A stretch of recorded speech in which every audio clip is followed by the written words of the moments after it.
मैं निरुपमा जी तथा शांतनु राय चौधरी जी को 70 के स्वर्णिम सिनेमा के दौर पर इस दिलचस्प पुस्तक के लिए बहुत बहुत बधाई देता हूं और अपनी शुभकामनाएं प्रेषित करता हूं। 70 का दशक बॉलीवुड के इतिहास में एक टर्निंग पॉइंट माना जाता है।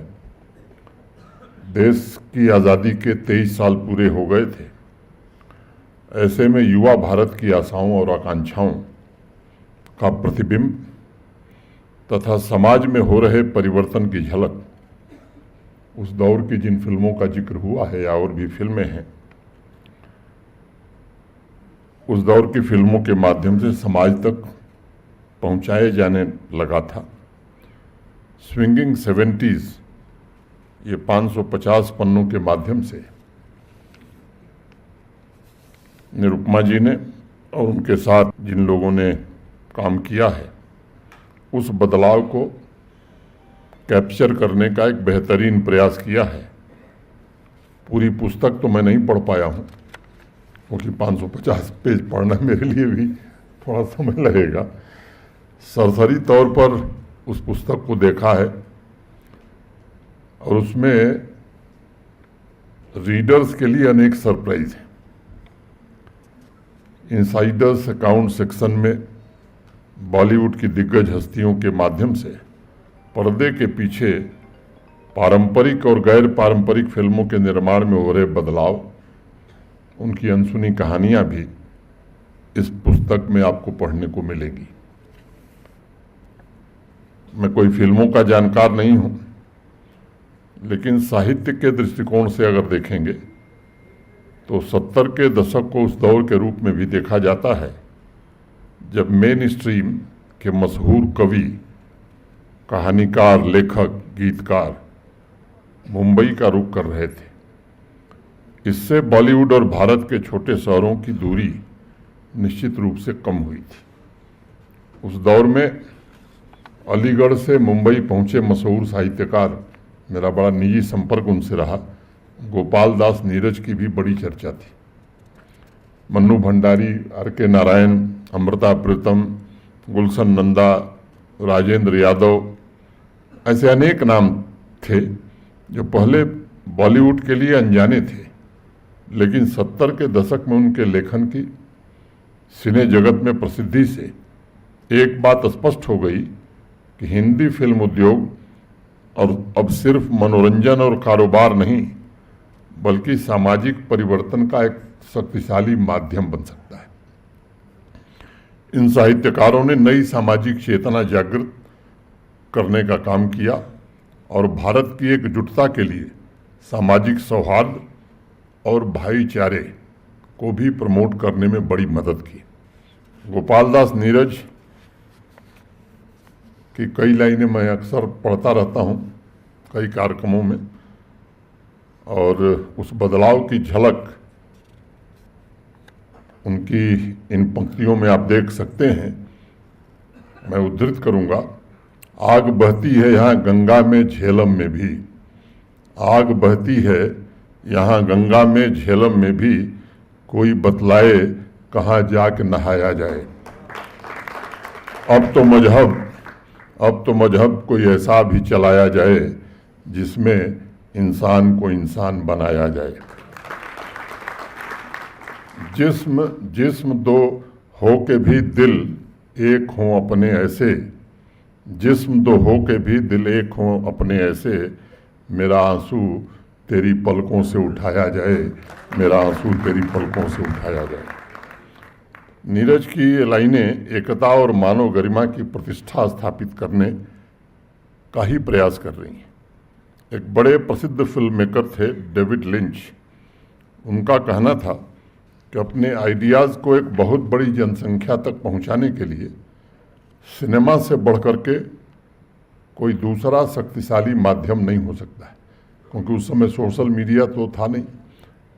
तो अगर मैं कहूं कि प्री सोशल मीडिया के उस दौर में माध्यम कम थे, इसलिए फिल्मों का अपना महत्व और सामाजिक दायित्व तो बहुत बड़ा था। निरुपमा जी और शांतनु जी ने अपनी किताब में 70 के दशक की 20 टॉप फिल्मों का चयन किया है।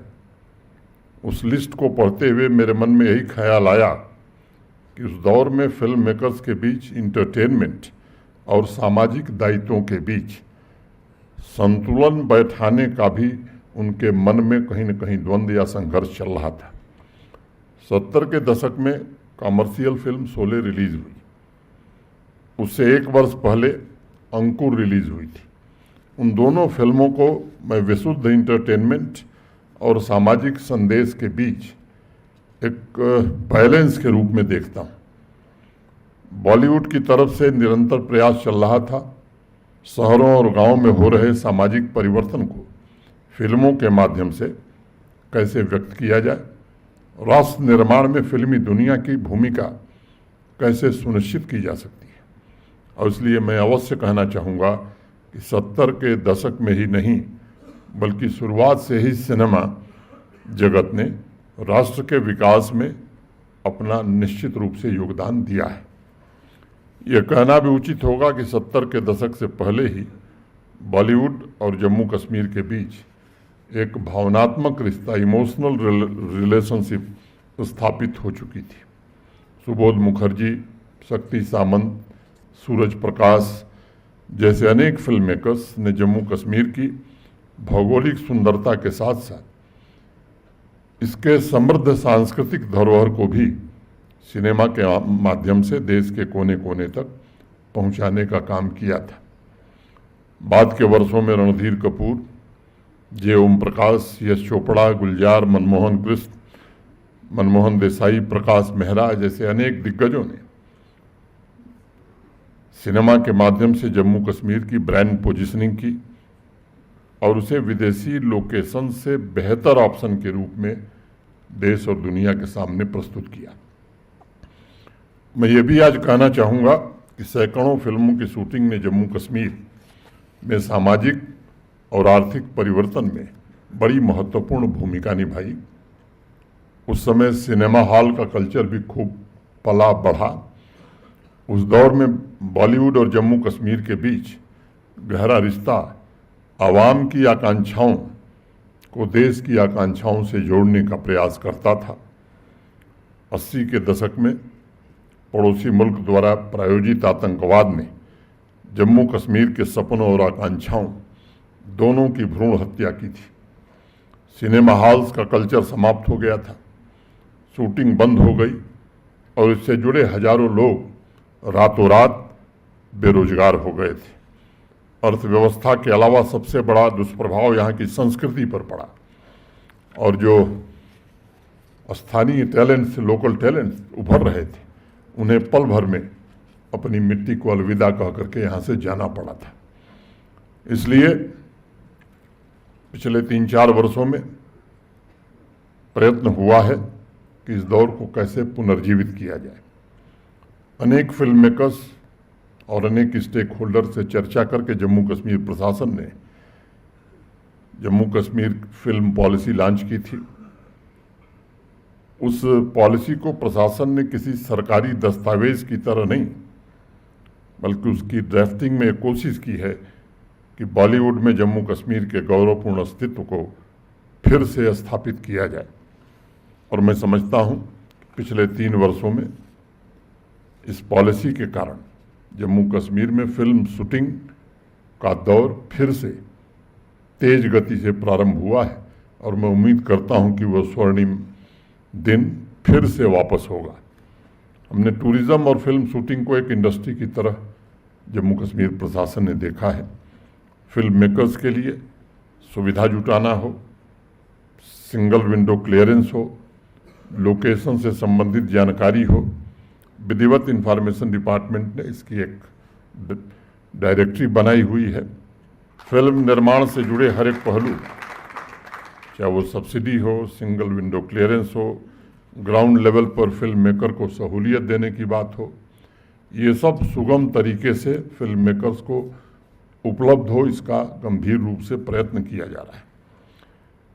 थिएटर की 1500 साल पुरानी परंपरा जम्मू कश्मीर में रही है, जिसका वर्णन नीलमत पुराण तथा कल्हड़ के राज तरंगिणी में भी मिलता है।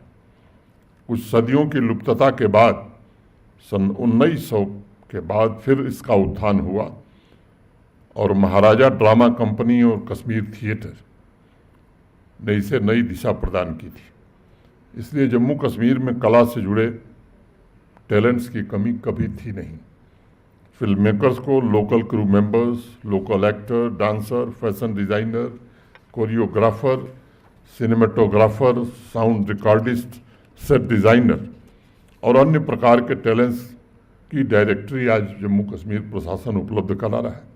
और मैं समझता हूँ कि 3 वर्षों में काफ़ी फिल्में यहाँ शूट की गई हैं, जिससे निश्चित रूप से, जैसा डुल्लू साहब ने बताया, रोजगार के भी अवसर बढ़े हैं और आर्थिक रूप से भी समृद्धि आई है। रोजगार और अर्थव्यवस्था में यह बदलाव जम्मू कश्मीर की बढ़ती आकांक्षाओं का एक छोटा सा प्रतिबिंब है और कला क्षेत्र के सपनों का ये प्रतिनिधित्व करता है।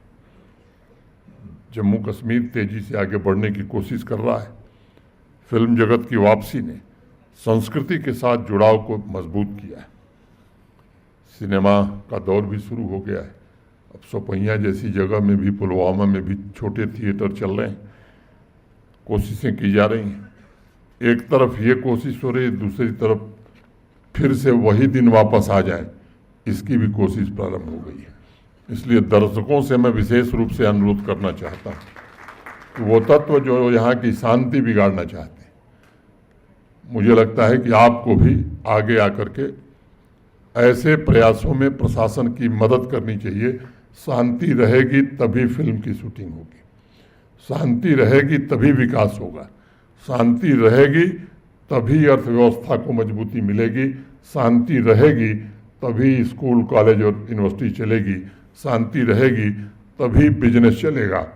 ये बात हर व्यक्ति को समझने की ज़रूरत है और मेरा सबसे अनुरोध है कि इसमें आपकी भी अपनी भूमिका हो सकती है, आप भी अपने उत्तरदायित्व का निर्वहन करें। मैं एक बार पुनः निरुपमा जी और शांतनु जी को इस पुस्तक के लिए बहुत बहुत बधाई देता हूँ। आने वाली पीढ़ी के लिए आपने खूबसूरत विरासत का निर्माण किया है, जिससे सिर्फ अतीत का जो नॉस्टैल्जिया है, बल्कि उस दौर के जीवन मूल्य, समाज की उपलब्धियां और चुनौतियों की झलक भी मिलती है। मैं समझता हूं कि सिर्फ फिल्म ही नहीं, बल्कि संस्कृति, साहित्य और कला की अन्य विधाओं से जुड़े लोग एवं समाज के प्रबुद्ध वर्ग की चेतना पर यह पुस्तक निश्चित रूप से अस्थायी छाप छोड़ेगी। अंत में 2 लाइनें कह के अपनी बात ख़त्म करूँगा।